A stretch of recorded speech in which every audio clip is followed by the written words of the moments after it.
नमस्कार दोस्तों, बहुत बहुत स्वागत है आपका ऑनलाइन स्टडी बीडीके में।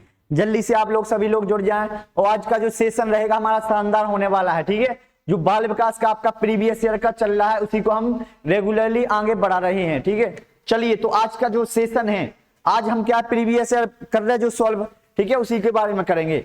और आपको एक चीज और याद रखना, आपकी यह है ग्रामर पीडीएफ। अभी आपको ऑफर बताया था, क्या है ये ऑफर मिल रहा है आपको सिर्फ कितना का, 49 का है, 49 रुपए का। ठीक है, उसके बाद ये बहुत जल्दी बढ़ने वाला है क्योंकि इसमें आपको 15 नंबर पक्के होंगे। एक तो पूरी थ्योरी को बिल्कुल डायग्राम के माध्यम से बताया गया है, साथ में 800 क्वेश्चन है, साथ में और क्या है तो और याद रखना आपको यहाँ पर मिलेंगे साथ में वीडियोज। हाँ, वीडियो सॉल्यूशन मिलने वाले हैं इसके पूरे, मैं खुद इसके बनाऊंगा वीडियो, आपको डिटेल के साथ पूरा थ्योरी कवर कराई जाएगी, फिर क्वेश्चनों का वीडियो मिलेगा। तो आपको इतना आपको याद रखना है। ठीक है, इतना आ गया समझ में, तो जी आप लोग परचेस कर लें क्योंकि 10 तारीख के बाद इसकी प्राइस क्या है, बढ़ने वाली है भाई साहब। तो 10 के पहले खरीद लें। और जी आपको क्या होगा, जी 30 टेस्ट है, ये 99 रुपए में मिल रहा है आपको। अगर अपना इस बार सिलेक्शन पक्का करना है C10 में, ठीक है, तो आप लोग इसको परचेस कर सकते हो। यकीन मानिए आपके अच्छे नंबर आएंगे। ठीक है, चलो आज का पहला क्वेश्चन है, साथ में अपन को आंसर भी बताते चलना है। ठीक है, कमेंट में आपको आंसर देना है और फिर ए भी बताना आपके कितने सही निकले हैं। अब देखो, बाल विकास के क्षेत्र में मस्तिष्क नम्यता क्या होती है, मस्तिष्क नमनीयता मतलब क्या होता है, मस्तिष्क हमारा क्या होता है, संवेदनशील होता है। कौन सी अवस्था में संवेदनशील होता है, चीजों को सीखने के लिए। ठीक है, सबसे यहां मस्तिष्क का विकास संपित्या क्या सुझाता है, संपित्या मतलब कॉन्सेप्ट। तो बाल्यावस्था और किशोर अवस्था की पूरी अवस्था संज्ञानात्मक विकास के लिए संवेदनशील अवस्था है। विकास सभी बालकों में एक समान दर से होता है, गलत होता है। विकास क्या होता है, अलग अलग होता है, ऐसे एक से नहीं होता, किसी में जल्दी होता किसी में। केवल अनुवांशिक तो ये गलत हो जाएगा क्योंकि इसमें क्या होता है, इसका आपका वातावरण भी प्रभावित करता है। एक क्षेत्र में विकास दूसरे क्षेत्र के विकास को प्रभावित नहीं करता है, करता है। अगर आपका सही से शारीरिक विकास नहीं होगा तो आपका सही से मानसिक विकास नहीं होगा। तो इसका जो करेक्ट आंसर होगा ए होगा। बाल्यावस्था और किशोर अवस्था में जो संज्ञानात्मक विकास होता है वो क्या होता है, संवेदनशील, क्योंकि इस अवस्था में क्या होता है, बच्चे का सबसे ज्यादा मस्तिष्क का विकास इसी समय होता है। ठीक है, तो क्या होगा, इसका आंसर ए होगा। इतना आ गया समझ में सभी को। ठीक है, तो जी आपको याद रखना है। चलो नेक्स्ट बताएं आप लोग। किसी व्यक्ति की अनुवांशिकता से संबंधित कारक और वातावरणीय परिवेश से संबंधित स्रोत हैं। बताओ क्या होता है, किसी व्यक्ति की अनुवांशिकता से संबंधित कारक और वातावरण परिवेश से संबंधित कारक क्या होते हैं, किसी व्यक्ति की अनुवांशिक से संबंधित कारक और परिवेश से संबंधित स्रोत एक जटिल तरीके के पारस्परिकता द्वारा विकास को रूप देते हैं या कभी पारस्परिकता नहीं होती है, गलत होगा, नहीं, क्योंकि होती है। विकास पर बहुत ही कम प्रभाव डालते हैं ऐसा नहीं है, बहुत ज्यादा इनका पड़ता है। सही आंसर क्या होगा इसका, एक जटिल तरीके से क्या है, पारस्परिक, दोनों में आपस में मिलकर क्या करते हैं, विकास को क्या करते हैं, विकास को रूप देते हैं। बताया था ना, जो विकास होता है आपके विकास पर किसका प्रभाव पड़ता है, वातावरण का भी प्रभाव पड़ता है, और आपका हो गया और क्या हो गया आपका अनुवांशिकता, दोनों का क्या होता है, दोनों की पारस्परिक क्रिया के द्वारा ही तुम्हारा विकास का रूप होता है, मतलब विकास होता है। तो क्या होगा इसका आंसर, इसका आंसर होगा आपका बी। ठीक है, इतना आगे समझ में। चलो नेक्स्ट बताएं आप इसका आंसर। एक बालक अपना प्रारंभिक सामाजिकरण, तो आपको पता होगा बालक का जो प्रारंभिक सामाजिकरण होता है क्या है, प्रारंभिक सामाजिकरण, किस समाज में कैसे रहना है। ठीक है, तो सबसे पहले कौन से आएगा, और एक होता है फिर बाद में द्वितीयक समाजीकरण होता है।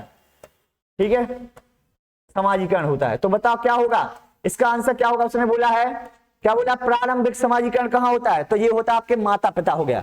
ठीक है, याद रखना माता पिता, सी ऑप्शन होगा। इसमें क्या होगा, सभी लोगों ने एकदम शानदार आंसर दिया है। आपका हो गया परिवार हो जाएगा इसमें। ठीक है, इसमें आपके मित्र भी आ जाएंगे। ठीक है, माता पिता भी आ जाएंगे। ठीक है, यहाँ क्या होता है बच्चा, रिश्तेदार वगैरह, रिश्तेदार। ठीक है, उसके बाद समाज वगैरह, ये सभी प्राथमिक होते हैं, प्राथमिक समाजीकरण। द्वितीयक में क्या आएगा आपका, तो आपका विद्यालय हो गया। ठीक है, विद्यालय वगैरह हो गया, और क्या हो गया आपका मीडिया हो गया। ठीक है, उसके बाद अखबार हो गए, अखबार हो गया, किताबें वगैरह हो गया। ठीक है, तो ये आता है द्वितीय समाजीकरण। तो पहले समाजीकरण कहाँ होगा उसका, माता पिता के द्वारा, सी ऑप्शन होगा। क्या होगा इसका आंसर, सी ऑप्शन होगा। ठीक है, चलो इसका आंसर बता। जीन पियाजे की संज्ञानात्मक विकास किस सिद्धांत के अनुसार बच्चे किस अवस्था में चिंतन को मानसिक रूप से प्रतिवर्तित कर देते हैं? तो ये तो कल भी बताया था, ठीक है, प्रतिवर्तित कर देते हैं। ठीक, भाई साहब ने कल का क्वेश्चन डाल दिया। तो 4 अवस्थाएं बताई थी इन्होंने, 2 से 7, 7 से 11 और ये है 11 से 15 वर्ष। ठीक है, तो इसमें क्या होता है, अनुकरण के माध्यम से सीखता है बच्चा।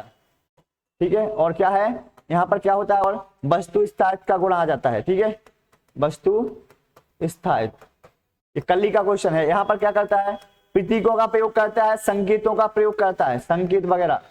ठीक है, और क्या प्रतीकात्मक खेल भी खेलता है। यहाँ पर क्या करता है, क्रम निर्धारण करने लगता है, समय का निर्धारण करने लगता है, दिनांक वगैरह करने लगता है। ठीक है, और यहाँ क्या होगा आपका औपचारिक में, यहाँ पर अमूर्त चिंतन करता है। कैसा, अमूर्त चिंतन हो गया आपका। ठीक है, और जटिल समस्याओं को सॉल्व करता है। तो ये क्या है, मानसिक रूप से प्रतिवर्तित होता है। कौन सी, मूर्त संख्यात्मक क्रिया। ठीक है, तो ये कल का क्वेश्चन है, ये भाई साहब ने दोबारा डाल दिया। चलो इतना आ गया समझ में। अब देखो जीन पियाजे के अनुसार मस्तिष्क में ज्ञान की व्यवस्थित संरचना क्या कहलाती है? तो कोई बताएगा इसका आंसर, जल्दी बता। आपको कल ही बताया था हमने, ऐसी क्रिया जीन पियाजे ने क्या बोला था, ऐसी क्रिया जो हमारे मस्तिष्क से जुड़ी रहती हैं। ठीक है, तो वो क्या होता है, बिल्कुल सही आंसर जा रहा है, सही आंसर दिया। क्या होगा इसका आंसर, बी होगा। स्कीमा, इसमें 2 होता है, एक तो होता है समावेशन, एक तो होता है समावेशन होता है, और एक इसमें आता है आपका समायोजन। ठीक है, समायोजन। चलो इसमें क्या होता है, समावेशन में क्या होता है, पूर्व ज्ञान में नया ज्ञान जोड़ लेना, पूर्व ज्ञान में क्या करना, नया ज्ञान जोड़ लेना। और इसमें क्या होता है, अपने ज्ञान में क्या करना, ज्ञान में परिवर्तन करना। मतलब तुम्हें किसी ने गलत सिखा दिया कि 2 और 2 क्या होते हैं, 5 होते हैं, और जब तुम्हें पता चला कि 2 और 2 4 होते, तो तुमने क्या किया, उसका समायोजन कर लिया। ठीक है, तो क्या होगा इसका आंसर, बी होगा। चलो इतना आ गया समझो सभी को। अब देखो समीपस्थ विकास का सिद्धांत, तो हमने बताया था ये क्या होता है, अधिगम के संप्रत्या की चर्चा, कॉन्सेप्ट की चर्चा कहां पर की गई है? तो इसको इंग्लिश में बोलते हैं जेडपीडी। क्या बोलते हैं, जोन ऑफ प्रॉक्सिमल डेवलपमेंट। क्या होता है, जोन ऑफ प्रॉक्सिमल डेवलपमेंट। ठीक है, इसी को क्या बोलते हैं, इसका मतलब ये है कि इन्होंने जो किसने दिया था, तो ये लेव वाइगोत्स्की ने। ठीक है, इन्होंने बताया था कि जो बच्चा का विकास होता है वो समाज के चारों ओर रहकर होता है, और समाज उनको क्या करना चाहिए, अगर बच्चा कहीं पर फंस रहा है तो उनको क्या अस्थायी सहायता देनी चाहिए। उसी को बोलते हैं पाड़। ठीक है, उसी को बोलते हैं पाड़ हो गया, मचान हो गया, संकेत वगैरह देना। ठीक है, आलम्बन हो गया। ठीक है, ढांचा हो गया, इसी को बोलते हैं स्क्रे फोल्डिंग। क्या बोलते हैं, स्क्रे फोल्डिंग। ठीक है, तो ये आपको याद रखना है। तो ये कौन थे, लेव वाइगोत्स्की। इन्होंने क्या दिया था, इन्होंने नैतिक विकास का सिद्धांत दिया था, नैतिक विकास। ठीक है, बच्चे का नैतिक। इन्होंने क्या दिया था, संज्ञानात्मक विकास।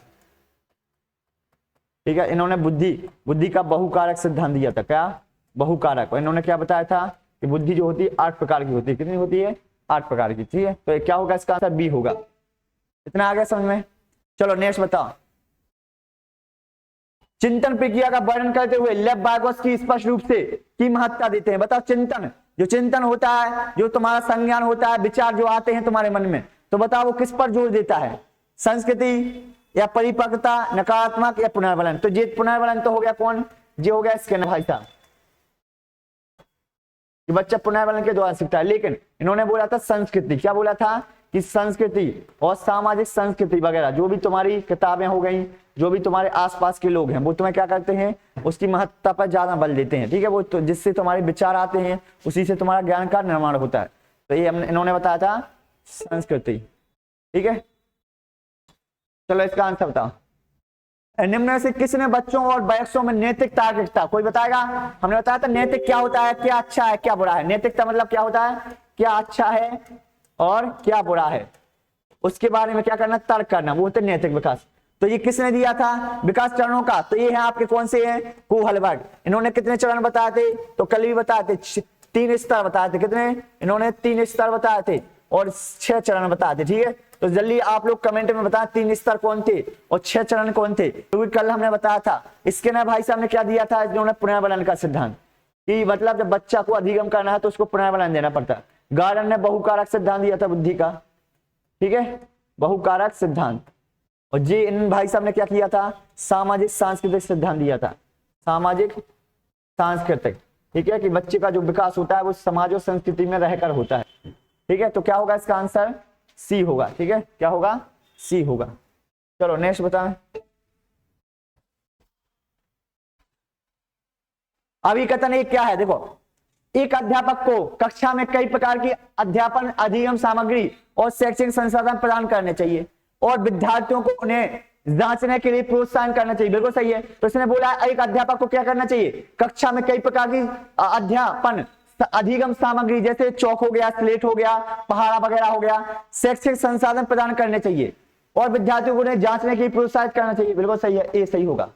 अब तर्क क्या है, एक सहायक माहौल में विद्यार्थी ज्ञान निर्माण करने में सक्षम होते हैं। बिल्कुल सही है। तो मतलब क्या है इसका आंसर, ए और आर दोनों सही है और आर ए की क्या होती है, सही व्याख्या भी करता है, ठीक है। तो क्या होगा इसका आंसर, ए हुआ। चलो इसका आंसर बताओ। बुद्धि लब्धि आईक्यू लेवल जो परीक्षण की आलोचना करने का आधार क्या है। बहुत सारे लोग क्या है, तो आईक्यू लेवल जो बुद्धि होती है उसकी क्या करते हैं ये लोग, आलोचना करते हैं। आईक्यू लेवल मतलब देखा जाता है तुम्हारी बुद्धि कितना काम करती है, तुम किस वर्ग में आते हो, तुम या प्रभावशाली हो, प्रतिभाशाली हो, या जड़ बुद्धि के हो, या क्या हो, तुम इंटेलिजेंट हो, इस टाइप से आपको बताया जाता है, सामान्य हो, ठीक है, विशिष्ट हो। तो उसके लिए आईक्यू लेवल तुम्हारा चेक किया जाता है। तो कुछ लोग क्या है इसकी आलोचना करते हैं, क्यों कहते हैं, पक्षपाती मापदंड होता है, गुणात्मक आकलन का प्रयोग करते हैं, तो ये तो अच्छी बात है, तो इसका आलोचना का करने का आधार नहीं होगा, ये भी नहीं होगा आपका संवेदनशील, सामाजिक परिप्रेक्ष्य में शामिल करना भी नहीं होगा। लेकिन क्या एक पक्षपाती मापदंड के कारण होता है, क्योंकि बुद्धि में क्या होता है, हम वातावरण को लेते नहीं है, कि हम मानते हैं कि आईक्यू लेवल को वातावरण प्रभावित नहीं करता है। तो पक्षपाती जो मापदंड लिया है ये क्या करता है, इसमें तुम्हें आधार क्या है, आलोचना का आधार यही है कि ये क्या है, ये पर्यावरण वातावरण को नजरअंदाज करता है कि वातावरण का कोई भी प्रभाव बुद्धि पर नहीं पड़ता है, तो इस कारण इसकी आलोचना वगैरह की जाती है, ठीक है। चलो इसका आंसर बताओ। लेव बार्गोस के अनुसार भाषा क्या है, चिंतन में बाधक है, चिंतन को सुसाधित करती है, या चिंतन को सुसाधित करने में कोई भूमिका नहीं निभाती है, या चिंतन का बहुत कम प्रभाव होता है। ये गलत होगा, भूमिका नहीं निभाती है, क्योंकि निभाती है। बाधक भी नहीं होती है, क्या होती है, चिंतन में सुसाधित होती है, मतलब चिंतन में सहायता देती है। लेव बार्गोस्की ने बोला था भाषा ही क्या करती है, हमारी चिंतन, हमारे विचारों को बढ़ाती है। तो इसका आंसर क्या होगा, आंसर बी होगा, ठीक है, क्या होगा, बी।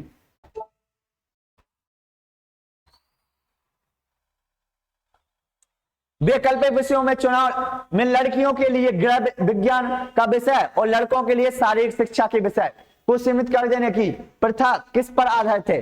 तो आपको पता होगा ये क्या होता है, हमने बोला था ना बहुत सारी क्या है, जैसे लड़के क्या होते हैं, लड़के रोते नहीं है, लड़के क्या होते हैं, रोते नहीं है, और लड़कियां रोती हैं, इस टाइप से क्या है, इस टाइप से रूढ़िवादिता है, ठीक है, कि लड़के बाहर का काम करेंगे, लड़कियां घर का काम करेंगी, या लड़के नीले रंग के वस्त्र पहनेंगे, लड़कियां गुलाबी पहनेंगी। तो ये क्या बनी है, ये समाज द्वारा बनाए गए नियम है, सामाजिक नियम है, समाज द्वारा बनाई गई ये प्रथाएं हैं, तो इनको बोलते हैं जेंडर रूढ़िवादिता। क्या होता है, बिल्कुल शानदार, सभी ने एकदम सही आंसर दिया है। ये होता है आपका लंका लगा दी इसकी, जेंडर रूढ़िवादिता होती है, ठीक है, जब क्या कहते हैं हम दो लोगों की भेदभाव करते हैं, लड़का और लड़की। समावेशी उकाबन क्या होता है, इसमें हम सभी वर्ग के, सभी भाषा के लोगों को एक साथ रख के उनको शिक्षा देते हैं।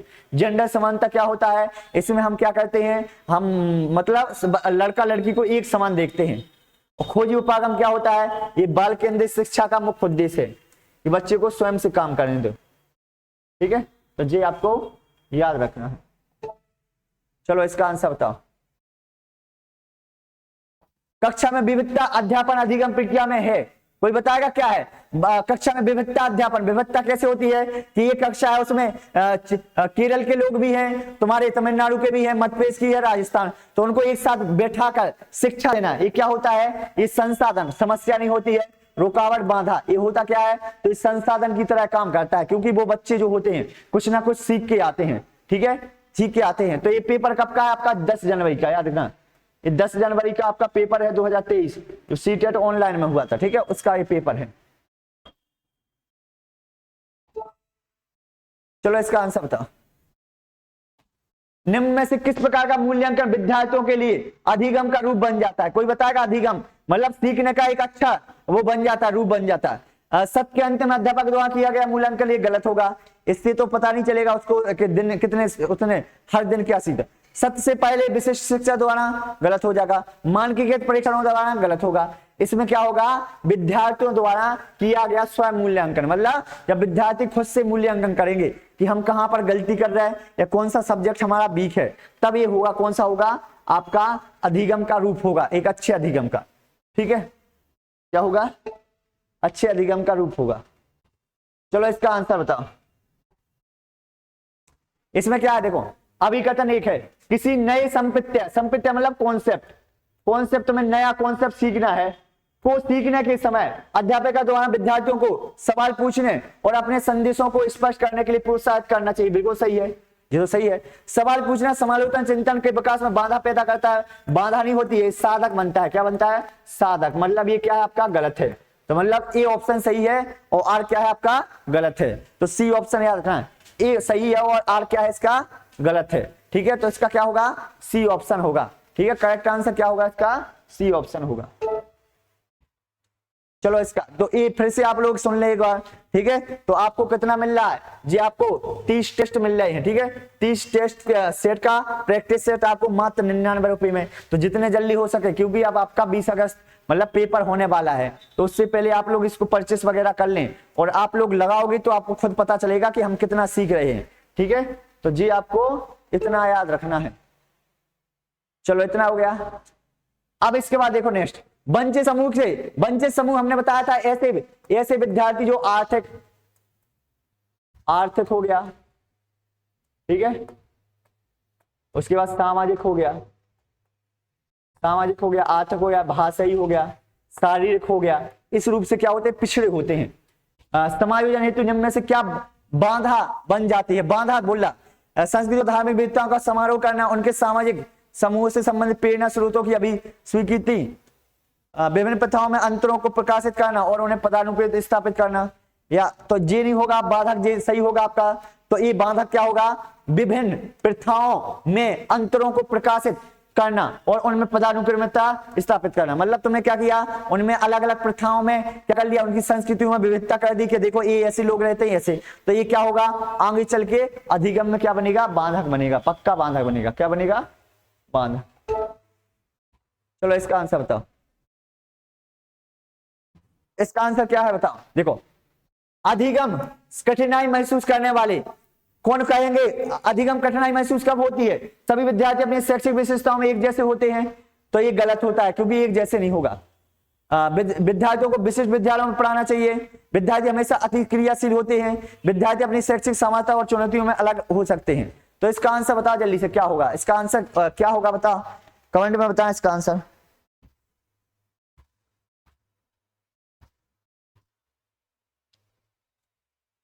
बिल्कुल क्या होगा, तुम लोगों ने एकदम शानदार। देखो कठिनाई महसूस कब करेंगे, तो ये याद रखना। देखो विद्यार्थियों अपनी शैक्षिक सामर्थ्य और चुनौतियों में अलग अलग हो सकते हैं। तो ये क्या होगा, अधिगम कठिनाई महसूस करने वाले छात्र क्या कर सकते हैं, अपनी शैक्षिक सामर्थ्य और चुनौतियों में क्या कर सकते हैं, अलग अलग। कोई बड़े सवाल कर लेगा, कोई छोटे सवाल कर लेगा। तो ये क्या होगा, आपको अधिगम कठिनाई महसूस करने वाले छात्र इस टाइप से करते हैं। ठीक है, चलो इसका बताओ। कमतर दृष्टि, कमतर मतलब क्या होता है, जो कम देख सकते हैं, कम मतलब जो कम देखते हैं। ठीक है, जूझते विद्यार्थियों के सफल समावेशन हेतु क्या महत्वपूर्ण है कि उनमें सही से क्या हो सके, सफल समावेशन हो सके। कक्षा में उपयुक्त उपकरण मौजूद हो। इन विद्यार्थियों का पृथकीकरण किया जाना चाहिए, गलत हो जाएगा। रिश्ते सीट करनी चाहिए, गलत होगा। केवल दृश्य, तो ये भी दृश्य करोगे तो उसको दिखाई वैसे ही नहीं देता है, तो ये भी गलत हो जाएगा। इसका सही आंसर क्या होगा, कक्षा में उपयुक्त संसाधन और उपकरण मौजूद होना चाहिए, जैसे आपकी बेल लिपि होती है। ठीक है, बेल लिपि वगैरह हो गया। ठीक है, बेल लिपि कब मनाया जाता है, 4 जनवरी को बेल दिवस। ठीक है, लुईस बेल ने इसकी खोज की थी, उनकी आंख में वो चला गया था चमड़ा वगैरह। ठीक है, तो इसमें उभरे हुए अक्षर होते हैं, 6 बिंदु होते हैं। ठीक है, तो ये कक्षा में उपयुक्त होना चाहिए ये सभी सामग्री। ठीक है, चलो इतना आ गया। चलो अवधान बोलते ना क्या होता है, इसको बोलते हैं ADHD। चलो फुल फॉर्म बताना है, इसको बोलते हैं अटेंशन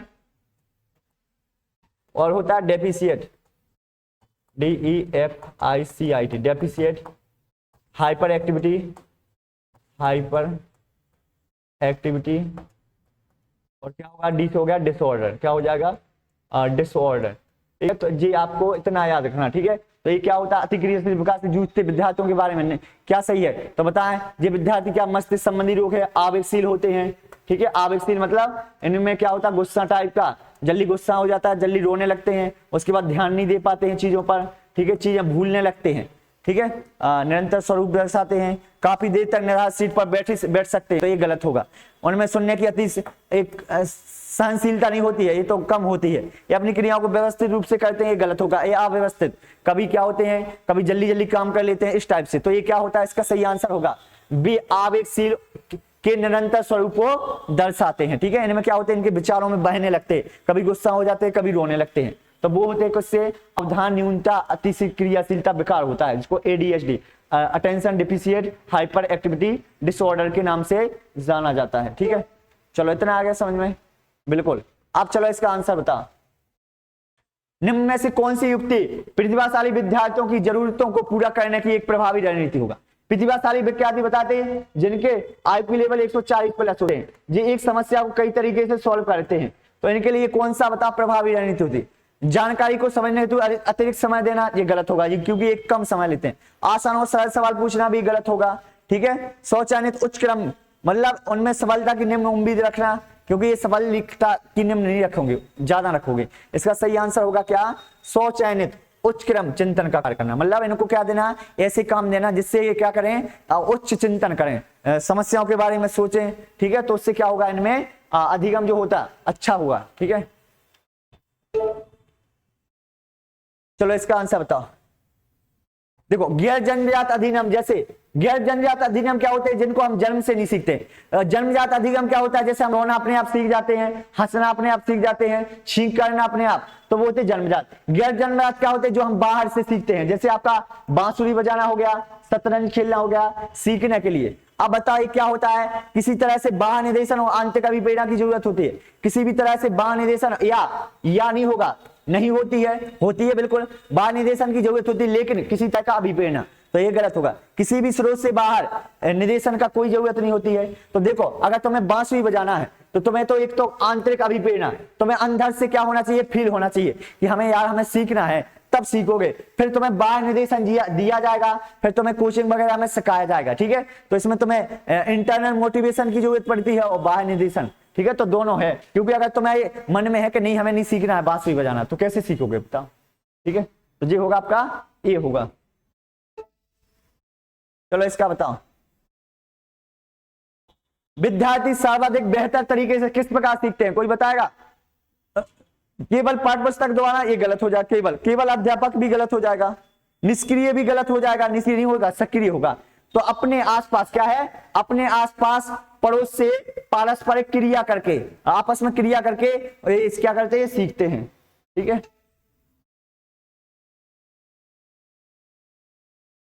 इसका आंसर बता। देखो, प्रबल रूप से शिक्षा शास्त्र विद्यार्थियों द्वारा ज्ञान के में सहायक है, तो कौन सा शिक्षा शास्त्र, तो ये आपका बाल केंद्रित। क्या होगा इसका आंसर बता, बाल केंद्रित या सर्जन, अध्यापक केंद्रित नहीं, सर्जन नहीं होगा, बाल केंद्रित पुनरुत्पादन नहीं होगा, अध्यापक केंद्रित या भंजन, तो क्या होगा इसका आंसर, सही बता।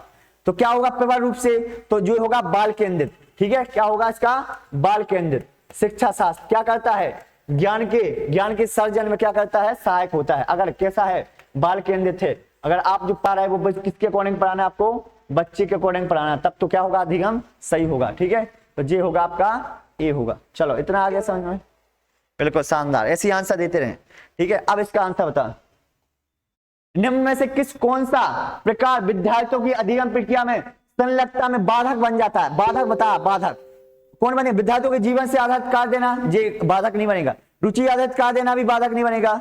ऐसे कार्य देना जो विद्यार्थियों के लिए बहुत आसान हो, ऐसे कार्य देना जो विद्यार्थियों के विचारों को बढ़ावा दें, ये भी सही होगा। लेकिन ऐसे काम नहीं दोगे, ठीक है, जो आसान होंगे। अगर तुम आसान काम होगे तो ये क्या होगा, बाधा उत्पन्न होगा। ये गलत है क्या क्वेश्चन, कोई एक बार देख लें, हम चेक कर लें। चलो ठीक है, तो ये होगा आपका सी। ये क्या बनेगा आगे चलकर, क्योंकि अगर तुम बच्चे को ऐसे क्वेश्चन दे रहे हो जो सरल हैं, 2 और 2 4 कर दिए तुमने, तो वो आगे चल के बाधा बनेगा, क्योंकि जब तुम अच्छी चीज समझाओगे तो फिर वो अच्छी चीज नहीं समझ पाएगा। ठीक है, तो ये क्या होगा अधिगम क्रिया में संलग्नता में बाधक बनेगा आगे चल के। तो आसान आसान अगर तुम दे रहे विद्यार्थियों को, ठीक है, पहले तुम्हें आसान करवाना, फिर तुम थोड़ा लेवल बढ़ा दो। ठीक है, अब बताओ इसके बाद अधिगम किस प्रकार का होना चाहिए, आत्मपूर्ण और संदर्भित होना चाहिए, असंदर्भित आत्मपूर्ण, असंदर्भ नहीं होगा, असंदर्भ नहीं होगा, ठीक, संदर्भित और अर्थहीन भी नहीं होगा। क्या होगा इसका सही आंसर, जो भी तुम सिखा रहे हो अधिगम कैसा होना चाहिए अर्थपूर्ण, जो भी तुम सिखा रहे हो उसका कोई निश्चित उद्देश्य होना चाहिए, ठीक है, उसका आगे भविष्य में काम होना चाहिए, और वो किसी भी चीज से संबंधित हो, या पॉल्यूशन पर संबंधित हो, या तुम्हें जानवरों को बचाने से संबंधित हो, या पेड़ पौधे, ठीक है, उन सभी में ये होगा। क्या होगा इसका आंसर ये। चलो इसका आंसर बता।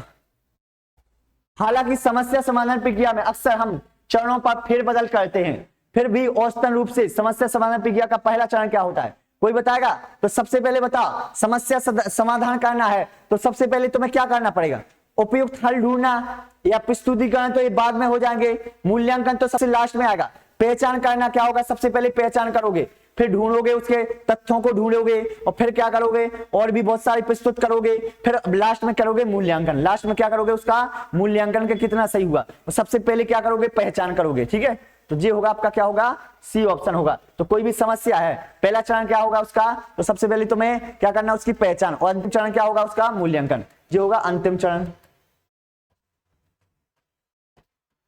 और ये होगा आपका प्रथम चरण। चलो इतना आगे समझ में, बिल्कुल।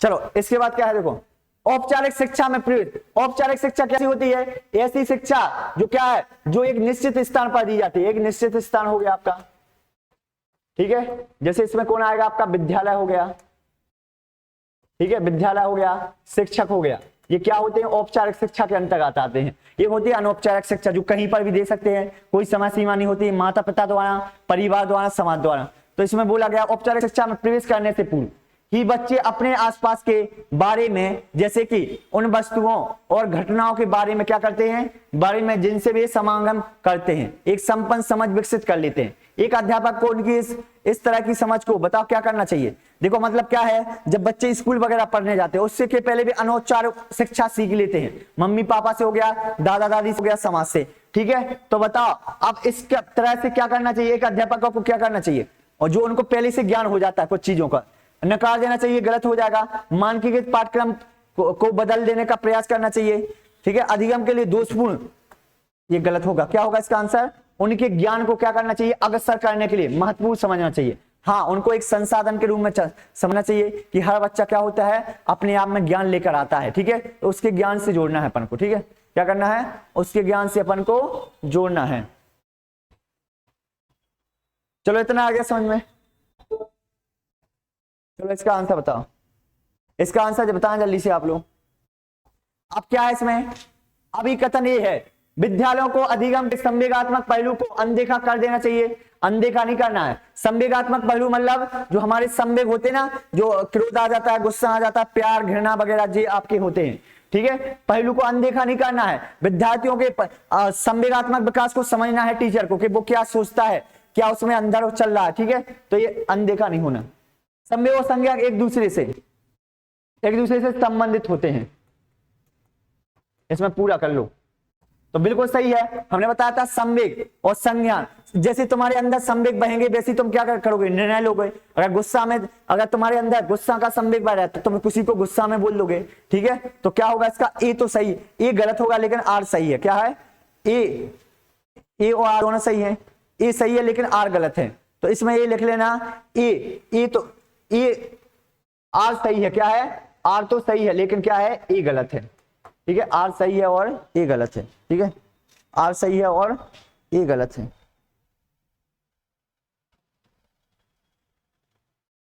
चलो इतना आ गया समझ में, बिल्कुल। चलो इतना हो गया। चलो नेक्स्ट आंसर बताएं आप लोग, 2 और बचे आपके। ये हो गया, इसका आंसर बताएं। शिक्षा का उद्देश्य विद्यार्थियों के लिए प्रेरित करना होता है। अब बताओ शिक्षा क्यों दी जाती है बच्चों को, किस लिए, कोई बताएगा? शिक्षा क्यों देते हैं हम? कंपटीशन करने के लिए कि तुम्हें इससे बेहतर बनना है, तो ये गलत हो जाएगा। उनको रटने के लिए देना होता है कि शिक्षा, तो इसका उद्देश्य नहीं होता, ये गलत होता है। निष्क्रिय करना कि वो कुछ नहीं सीखे, तो ये भी गलत होगा। तो शिक्षा का उद्देश्य क्या करना, उसका स्वतंत्र रूप से वो चिंतन कर सके, समस्या समाधान कर सके, ठीक है, समस्याओं के बारे में चिंतन कर सके। तो इसका होता है उसका जो मानसिक विकास करना। क्या होता है शिक्षा देना, मतलब उसका मानसिक विकास करना होता है, ठीक है। ये है आपका आज का लास्ट क्वेश्चन। क्या है, तो याद रखना आज का ये आपका लास्ट क्वेश्चन है, ठीक है। क्या है आपका, तो ये आपको याद रखना, शिक्षा का उद्देश्य, ठीक है। ये हो गया आज का लास्ट क्वेश्चन है। इसके बाद कमेंट में बताना आपको सेशन कैसा लगा, ठीक है। अब इसका आंसर बताओ, अधिगम को सुसाधित किस प्रकार किया जाता है? मतलब अधिगम अच्छे से हो, सुसाधित मतलब अच्छे से हो अधिगम, और ज्यादा से ज्यादा हो, तो किस प्रकार किया जा सकता है बताओ? योग्यता के तत्व दृष्टिकोण को बढ़ाकर देकर, कार्य के उद्देश्य को विद्यार्थियों से साझा ना करके, ये गलत होगा। प्रतिस्पर्धा को बढ़ाकर होता, तो ये सबसे आंसर होगा सटीक। क्या होगा इसका आंसर? तो सभी ने एकदम शानदार बताया, क्या होगा? डी होगा। तो चिंतन क्या करके, चिंतन प्रतिवर्तन के मौके प्रदान करके, ठीक है। क्या करेंगे, उनको बच्चों को स्वतंत्र रूप से चिंतन देने के लिए समय देना है, ठीक है। इससे क्या होगा, अधिगम स्थायी और अच्छा होगा। चलो इतना आ गया समझ में। तो ये था हमारा आज का 10 जनवरी का पेपर था, ठीक है। अब आपको बताना है आपको सेशन कैसा लगा है। अगर आपको सेशन अच्छा लगा हो तो सब्सक्राइब करना है, लाइक करना है, शेयर और कमेंट जरूर करना है, ठीक है। मिलते हैं नेक्स्ट वीडियो में, जब तक के लिए जय हिंद जय भारत।